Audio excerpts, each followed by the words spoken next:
as some of the top stories.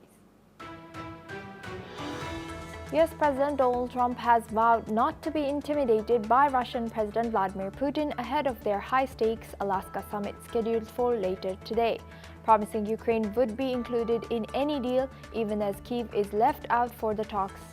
This visit will mark Putin's first visit since 2022.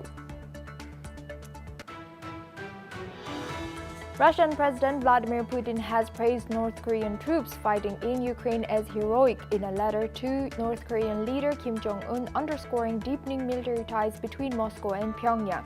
The message comes amid global concerns over North Korean involvement in the war with Ukraine. Meanwhile, Ukraine has secured the return of 84 prisoners of war, including 33 soldiers and 51 civilians, in its latest swap with Russia. According to the Ukrainian State Committee on POWs, officials said one prisoner had been held for over 4,000 days, making this one of the most significant exchanges to date.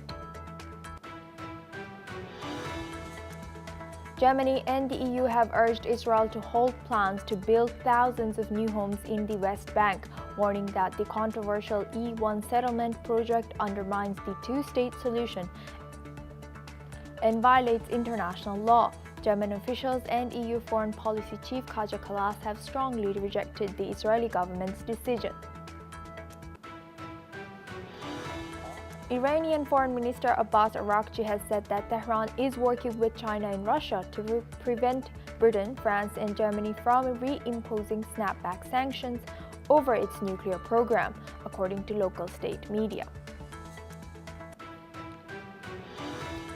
South Korean President Lee Jae-myung has announced the restoration of the 2018 September 19 Comprehensive Military Agreement and halted propaganda efforts against North Korea in a bid to reduce border tensions. Marking the 80th anniversary of Korea's liberation from Japanese rule, Lee also called for pragmatic diplomacy with Japan. China has urged Cambodia and Thailand to restore peace at their border as soon as possible, reiterating support for a sustainable ceasefire, according to Chinese Foreign Ministry's statement. The call comes after a trilateral meeting which was held yesterday.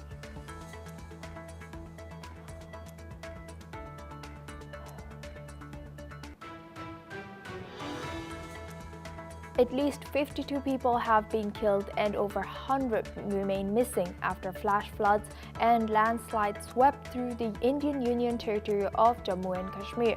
Meanwhile, Prime Minister Narendra Modi vowed to protect farmers, announced lower GST rates from October, and urged self-reliance in manufacturing amid trade tensions with US President Donald Trump during his speech celebrating Independence Day today.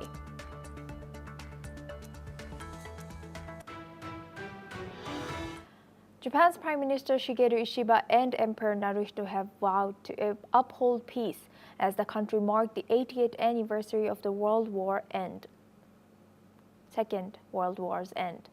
Speaking at the annual memorial ceremony in Tokyo, Ishiba said Japan must never repeat the horrors of the war, while Emperor Naruhito urged people to pass down stories of wartime and post-war hardship.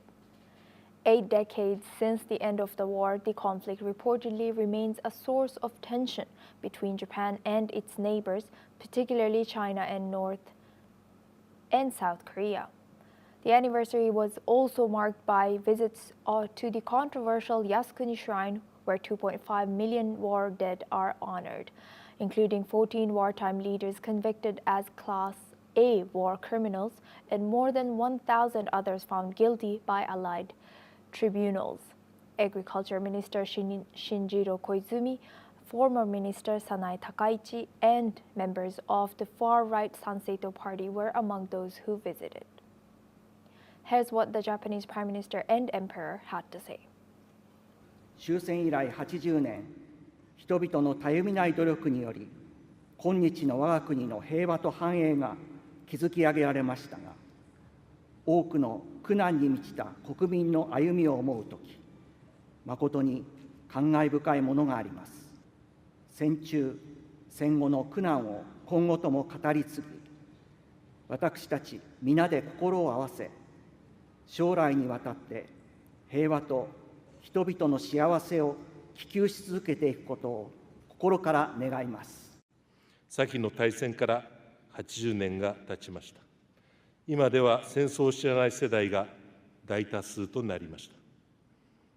戦争の惨禍を決して繰り返さない、進む道を二度と間違えない、あの戦争の反省と教訓を今改めて深く胸に刻まねばなりません。この80年間、我が国は一貫して平和国家として歩み、世界の平和と繁栄に力を尽くしてまいりました。歳月がいかに流れても、悲痛な戦争の記憶と不戦に対する決然たる誓いを世代を超えて継承し、恒久平和への行動を貫いてまいります。Moreover, thousands joined long queues at the shrine to pay their respects for the war dead, commemorated within its walls. Shrine staff also distributed a few dozen doves to visitors to release as part of the brief ceremony as a symbol of peace, a tradition they perform each year on the anniversary of Japan's surrender to mark the occasion. A minute of silence was later observed at 12 p.m. local time to mark the exact time when Japan's then Emperor Hirohito gave a speech announcing Japan's surrender to the public on August 15, 1945. Here's what some of the people had to say.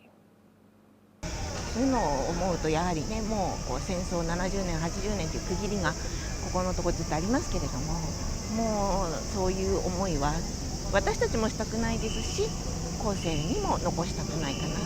ただその戦争でね、いろんなことがあったけれども、その皆さん戦ってくださった兵隊さんたちのおかげで今の私たちが生活できてるっていうのは本当に感謝しなきゃいけないなと思いまして、いつも参りさせていただいてます。母方のおじいちゃんと母の兄も戦争で亡くなってて、で一生懸命戦った中亡くなったので、私たち子孫を守ってくださってるので、うちの祖父とかおじだけでなくて、いっぱい日本の先人が守ってくれてこの日本を残しているので、お礼にお参りすることがまず第一ですね。Now for this discussion, we are joined by Dr. Satoru Nagao. He's a fellow at Hudson Institute, joins us live from Tokyo. Thank you, Doctor, for joining us again. Good to see you.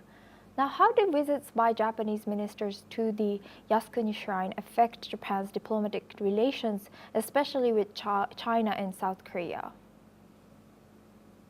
China and South Korea, indeed, there is a different opinion with a different aspect. In case of China, their stance is victim of Japan's imperialism. But at the same time, China is modernizing their military just now, and just now, this historical experience is very useful to legitimize their rapid military modernization. Look at Japan. Japan was bad, but they are strong in the past and dangerous threat against China. That's why China overemphasizes Japan's threat and legitimize their military modernization now. So that is the reason this is very useful now. For South Korea, completely different. For South Korea was part of Japanese empire, and many people joined the Japanese hierarchy, not only just a soldier, but also the relatively high-rank officials as came from South Korea.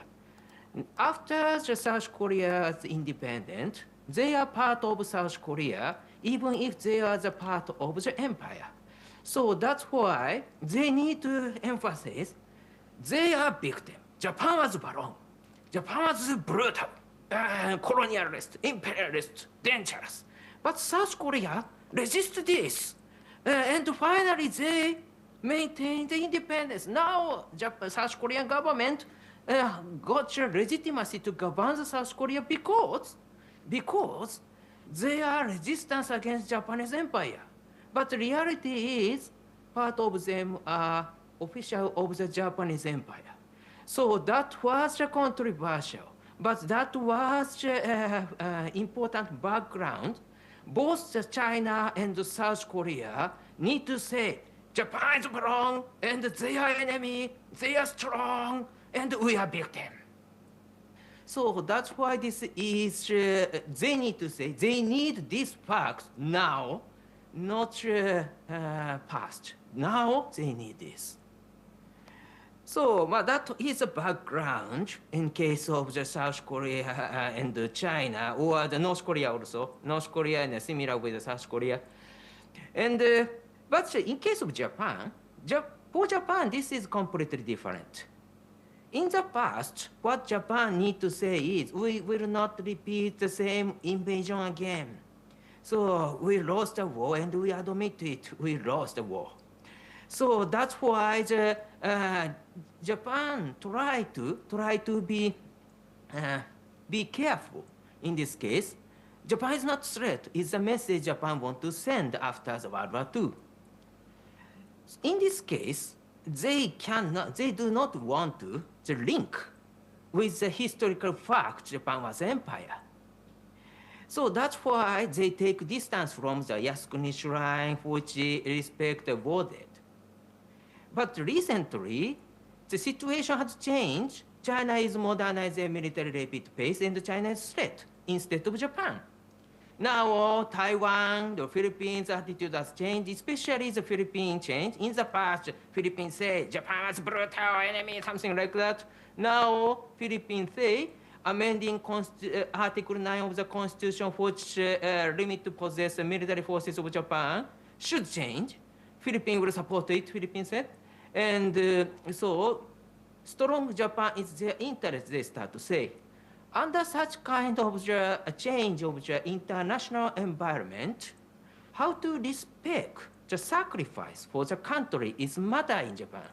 So that's why the new politicians relatively visit Yasukuni Shrine to show respecting the sacrifice for the country is good. So that's why, compared with the past, situation, environment around the Yasukuni Shrine, environment around Japan has changed. Now China is threat, and we need strong Japan, which is prohibited in the past. So during the process of the change, view from now, this information is useful or not, decide what kind of attitude they try to show the historical fact. That is my situation, what happened last 80 years. Thank you. Right. Thank you very much, Dr. Satoru Nagao, for sharing that insight and highlighting the history behind this news. Thank you very much for joining us. Now we move on to our next news. Turkey, Spain, and the United Kingdom and Germany have condemned Israel's approval of thousands of new illegal settlement units in the E1 area of the occupied West Bank, warning it will undermine the two-state solution and violate international law. This comes after Israeli media reported that Finance Minister Bezalel Smotrich approved the construction of 3,401 settler units in Ma'ale Adumim, east of Jerusalem, and 3,515 more in surrounding areas.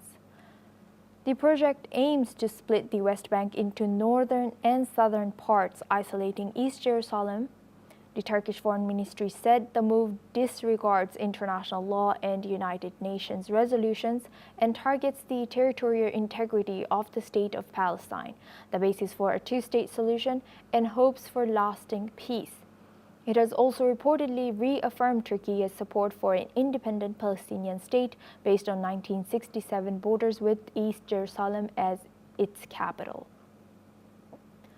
Meanwhile, UN spokesperson Stephanie Dujarric has said that Israel's move would put an end to prospects of a two-state solution, while EU Foreign Policy Chief Kaja Kallas slammed the plan as a breach of international law. On the other hand, in response to the move, the U.S. State Department has said that a stable West Bank keeps Israel secure and is in line with the Trump administration's goal to achieve peace in the region. Now we're joined by Yossi Cooper-Wasser. He's an Israeli intelligence and security expert, joins us live from Tel Aviv. Thank you, Yossi, for joining us today. Good to see you. Now, how do you interpret, thank you, how do you interpret the Minister Smotrich's announcement about this plan? Was it something that was planned from before, or it's a news to you too? Well, the plans were there for a long time, but there was no intention to implement them because we wanted to keep the relations with France, the UK, Canada, Australia, and all these countries that have threatened now to recognize the Palestinian state well, and to avoid clashes with them. And they are against this plan. So we tried not to get into a conflict with those countries. But now that these countries have already decided that they are going to recognize the Palestinian state, which is a threat to Israel's security, and they made no commitment, they asked for no commitment from the Palestinians to change their narrative that is all about destroying Israel as a precondition for recognizing this Palestinian state. There's no point in holding the execution of these plans for longer time, and that's why Smotrich has decided to move forward with it, to clarify to the countries that have decided to recognize the Palestinian state that there's a price coming up with it, and that's the issue of the timing. For the merit itself, I think that it's important for Jerusalem to be a part of a populated area by Israelis, and if we don't build in this area called E1, then there is a divide between the capital Jerusalem and the communities east of it. So this is important, and this doesn't, unlike what people say, this doesn't preclude the possibility of a connection between northern West Bank and southern West Bank, because there is a road partly already built and can be finished that connects the north and the south of the West Bank over the areas that are going to be constructed. So it's not an obstacle to building a Palestinian state in the future. Once the Palestinians decide that they are going to recognize Israel's Jewish state, stop paying salaries to terrorists, stop dreaming about another 7th of October, acknowledge the fact that Jews have a connection to this piece of land, and so on and so forth. Now, regarding the question of illegal activity and international law and all of that, this area that is a disputed land between us and the Palestinians. We have very strong claims to this piece of land. This is the place where our nation was born, and this is a part of the place that the British have received the mandate from the international community to establish a Jewish homeland. So it's not that we don't have a claim for this piece of land. Those who took it without a legal international justification were the Arabs back in 1948. And now we are trying to deal with this matter through negotiations with the Palestinians. But the Palestinians are refusing to even consider any kind of land that leaves an Israeli Jewish state in any part of Palestine. It's what they call Palestine, what we call land of Israel. And do you think, Yossi, do you think that among or after all the reasons that you have mentioned, other than that, do you think Minister Smotrich is saying that to maybe become more popular in Israel? Of course he does. There is a political aspect to it as well, but it's beyond politics. It has a political aspect, but it's beyond politics because this is a move that was probably, according to Smotrich, it was approved by the Prime Minister Netanyahu, and so he didn't identify himself directly with it, and probably also got the green light from the Americans, judging by what the State Department said about it. So it's not only politics. Thank you very much, Yossi Cooper-Wasser, for always joining us and sharing your insight. Now we move on to our next news. Brazilian Congressman Eduardo Bolsonaro, son of former President Jair Bolsonaro, says he expects more U.S. sanctions on Brazilian officials and possibly more tariffs over the legal crackdown of his father. Speaking in an interview in Washington after meetings with senior U.S. officials, he said Brazil cannot negotiate lower U.S. tariffs without concessions from the Supreme Court. His visit follows President Trump's 50% tariff on Brazilian goods and sanctions on the judge prosecuting Jair Bolsonaro, demanding an end to what he called a witch hunt. Jair Bolsonaro is on trial for allegedly plotting to overturn the 2022 election, which he denies. Eduardo called the tariffs bitter medicine to curb the legal offensive, warning trade talks will fail without resolving Brazil's institutional crisis. He expects U.S. visa restrictions to target Health Minister Alexandre Padilha and ex-President Dilma Rousseff. Brazil's top court is investigating both Bolsonaro's with Justice Alexandre de Moraes, placing Jair under a house arrest and bearing contact with his son. Let's listen into what Eduardo Bolsonaro, Brazilian lawmaker and son of former Brazilian President Jair Bolsonaro, had to say.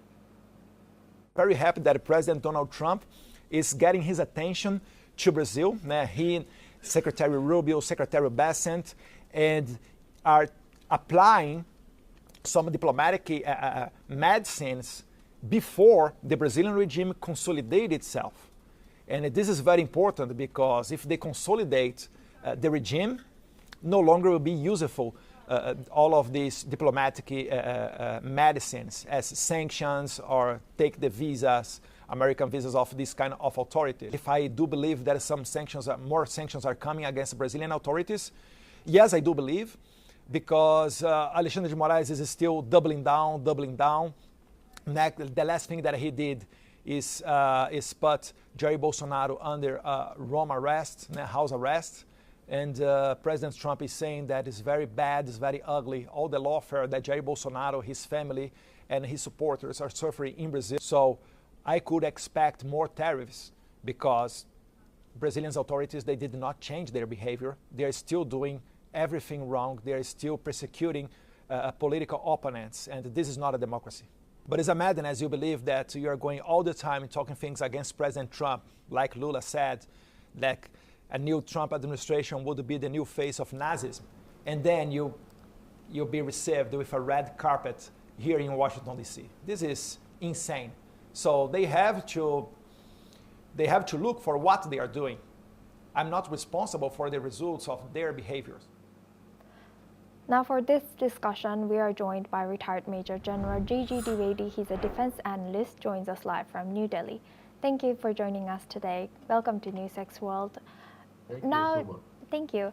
Do you think this is normal or becoming normal as the son of previous government goes to another country, in this case U.S., and asks help from U.S. government to flee his father? And this has made some headlines in Brazil, making their family look bad, if, as Lula calls it. Well, how do you see this? What's your analysis? Well, first and foremost, Suma, that the trial of Bolsonaro, the former president, is the internal matter of Brazil, and it is best tackled internally. And he is facing accusation of trying to overthrow the elected government and also the protest, and that trial is on. And while his defense has gone very strongly that these are all accusations and this is political vendetta, but the point is that I feel that the issue should have been tackled within Brazil itself. But second point is that his son now going to US and trying to seek support, and Trump also, President Trump also has shown his own interest in this, because the issue is that America has interest in the previous, in Bolsonaro's elections. And I think that this whole thing is sounding murky, because the issues of internal issues should not be taken internationalized And I think the Brazilian people, they feel that this is being overstepping by his son, Dorado. I think they are right. So I feel that the internal politics of a country must be left to the country itself, and the external forces should not try to influence the internal politics of another country. And unfortunately, this has been the trend now, because there have been accusations that how the elections of one country are actually influenced by other country. But this is a new trend, and I think it should be curbed. And I strictly feel that internal politics of a country must be left to the country, people of the country, and external forces should not try to influence the internal politics of another country, because that means they are impinging on the sovereignty of that country. Assume. Thank you very much, retired Major General Gigi Dwivedi, for sharing that insight. Please stay with us as we come back to you for our next discussion as well. Now we move on. Prime Minister Narendra Modi delivered his 12th consecutive Independence Day address from the Red Fort today, marking India's 79th Independence Day with a speech lasting nearly 2 hours. He touched on key themes including Operation Sindoor, India's response to the Pahalgam terror attack, a push for self-reliance across all sectors, and his visit Bharat Vision for 2047 without directly naming the U.S. He appeared to respond to President Donald Trump's 50% tariff threat, vying to stand like a wall to protect Indian farmers on self-reliance. He warned that dependence on other nations was a recipe for disaster. Speaking on Operation Sindoor, Modi said the forces had full freedom after April 22nd to plan and strike, punishing enemies beyond their imagination. He announced next-generation GST reforms as a Diwali gift to cut taxes, boost the economy, and make essentials cheaper. He also unveiled Mission Sudarshan Chakra, a weapon system designed to both neutralize attacks and strike back. Let's listen into what Prime Minister of India Narendra Modi had to say. Bharat के किसान, भारत के पशुपालक, भारत के मछुआरे, ये हमारी सबसे बड़ी प्राथमिकता है। भारत के किसान, भारत के मछुआरे, भारत के पशुपालक, उनसे जुड़ी किसी भी अहितकारी नीति के आगे मोदी दीवार बन के खड़ा है।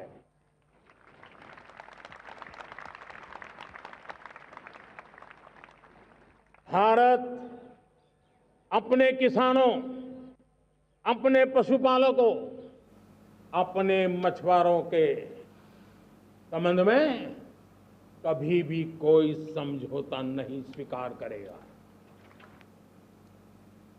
Now for this discussion, we go back to retired Major General Gigi Dwivedi. He's a defense analyst.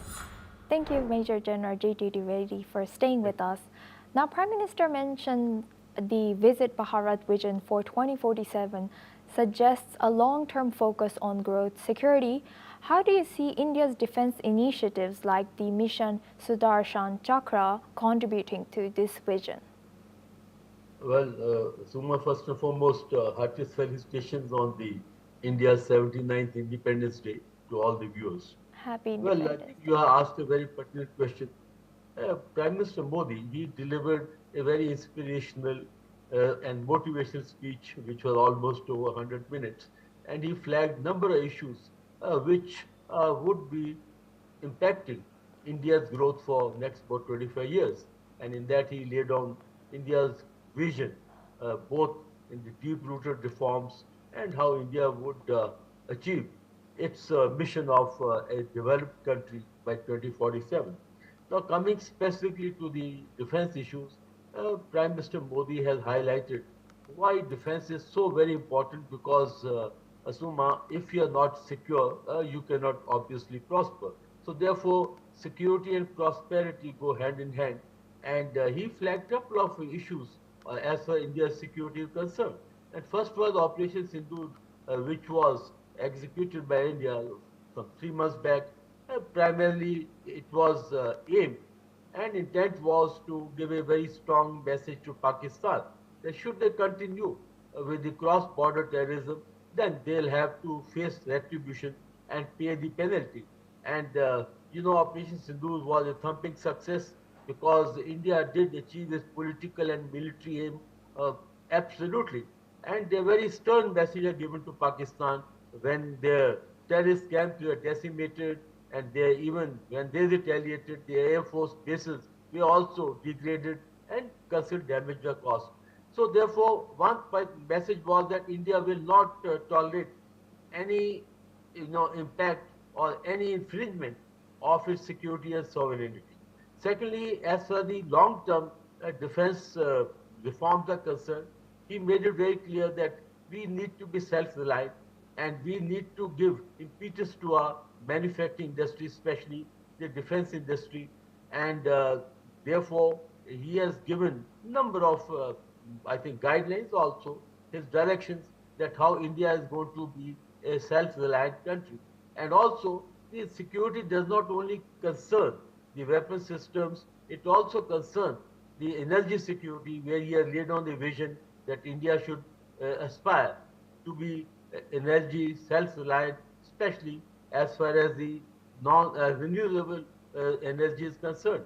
And he also touched upon the internal security because India is facing the Naxalites problem, and it was now being handled well, and this problem has actually shrunk now. And what was the red corridor, what we call Naxalite corridor, is becoming green corridor. So the Prime Minister Modi's emphasis has been multifold. It concerns security, it concerns the long-term development, deep-rooted reforms, and also, as you rightly mentioned, he ensured that the interest of the farmers and the fishermen and the people who are engaged in dairy farming will be protected, indirectly hinting at US, though not directly calling it out. So all I can say is the Prime Minister Modi's speech was tailored to address number of issues, especially over the next about 20-25 years based on the vision, and it comes very strongly on the India's security and also on the prosperity in the coming times. Thank you very much, Major General Gigi Dwivedi, for joining us, and once again, happy Independence Day. Now we move on to our next news. At least 52 people have been killed and over 100 are missing after a sudden rainstorm triggered a flood in Chashoti in Jammu and Kashmir's Kishtwar district. The second such Himalayan disaster in just over a week. The incident struck a stopover on the Machail Yatra pilgrimage route, washing away a community kitchen and a security post where many pilgrims had gathered for lunch. Officials say 300 people have been rescued, 50 of them severely injured, and the death toll is expected to rise.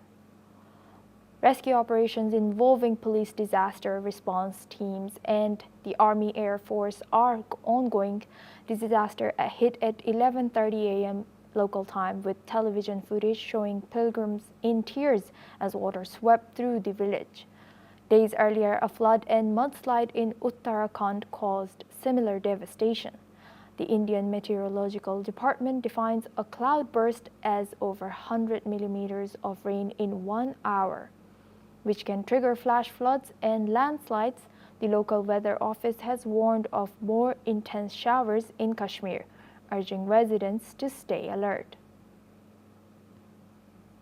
Now for this discussion, we are joined by Ajit Kumar, MD. He's in Kushi Gram Foundation. Thank you for joining us today. Good to see you. Welcome to NewsX World. So since India has this flood issue very often, and also just a week ago, there was another flood which caused death in Uttarakhand. How do you think that India is managing? Do you think government is doing a good job managing these floods often? We can't just blame the government. Government is trying to do its job. Of course, government can do a lot. The floods in the hills and the floods in the plains are quite different. As you know, India has floods in plains also, like plains of, say, Uttar Pradesh, Bihar, and states like even in some eastern states, other eastern states, Assam also. So, but these floods are quite different from the floods in the hills. In the hills, a lot of ecological imbalances are being created as more tourists come in, as more people come in, as more so-called development that we say. And in terms of what we call development is more of construction, so more of concrete, cement, and other things. Materials which are not good for the environment, not good for the hills. Lot of cutting of say hills or parts of hills and mountains to create roads and other infrastructure. So we have to see how to balance the development. That is the real problem. So government also has to take a call, as well as the civil society and the other institutions have to push for a more sustainable development in these areas. So there has to be, whatever construction is very urgent, it has to be more using natural materials that are say more that can balance the environment in that area more. So that is the main problem. And we have to be prepared for the disasters, as as you said also. Recently we are discussing the floods in the Uttarakhand state, and now we are discussing the floods in Jammu Kashmir. Hopefully we are let's pray that we don't get a floods in the neighboring state Himachal Pradesh also. But the situation and the environment is quite similar in all these areas, because all these are hills and a lot of pilgrims as well as a lot of tourists come in there. So in the weekends, and these days roads are good, so people come long weekends, people travel to these places in large number of cars and vehicles. So we have to see that the numbers are restricted, the number of vehicles are restricted, and the kind of construction we do is more sustainable and balanced. This is very important. Thank you very much, Ajit Kumar, for joining us as MD of Kushi Gram